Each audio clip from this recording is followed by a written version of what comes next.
This is permanent grassland in Flanders, northern Belgium, planted with perennial ryegrass. Scientists from the Institute for Agricultural and Fisheries Research, or ILVO, held a 3-year field trial to answer the question, at the end of the growing season, which is best to restrict mineral nitrogen residue? Is it grazing, or is it cutting the grassland? And does cutting once or twice make a difference? The answer is, cutting in the autumn is better for the environment and the soil than grazing, but the differences are not spectacular. So why compare cutting versus grazing? Grassland management in Flanders is intensive. Pastures are generally grazed several times a year in combination with 1 or 2 cuts. To increase production, farmers add slurry or chemical fertilizer. This management can pose an environmental risk.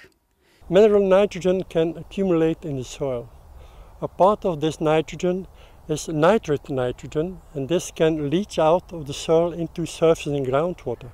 When cattle also graze the pasture in autumn, they drop dung and urine onto the grass, and more nitrogen thus enters the soil in the last part of the growing season, just before the winter period.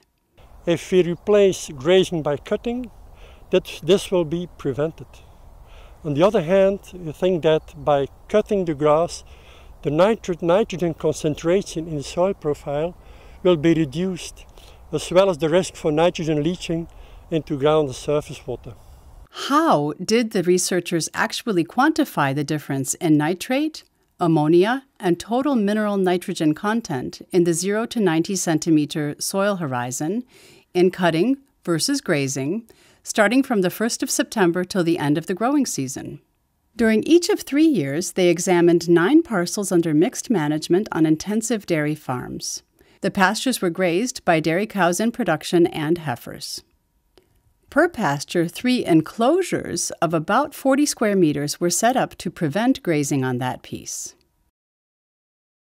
Inside the enclosures, they took 1 cut in mid-October of the first year. In the 2 following years, they cut twice, once at the beginning of the experimental period in September and once in mid-October. No slurry or chemical fertilizers were applied later than September 1st. On the cut grass they collected, they determined dry matter yield and nitrogen export. On the grazed area, dry matter yield was not determined. There were 3 sampling moments per autumn. Soil was sampled both within the enclosures and outside of them. First at the beginning of the experiment, then in the middle of October at the time of cutting, and last in the middle of November. The samples were taken at 3 depths. They analyzed all the soil samples for nitrate nitrogen and ammonia nitrogen. And so, to conclude, what was the best alternative in terms of the risk for nitrate leaching? A cut in October had a positive effect. The ammonium nitrogen concentration in the soil layer, 0 to 30 centimeter, decreased significantly in October as well as in November. The total mineral nitrogen concentration in the soil profile, 0 to 30 centimeter, decreased also significantly, but only in November.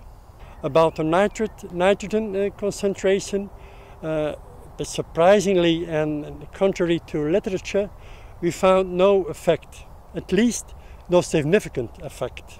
Were there effects of the 2-cut management?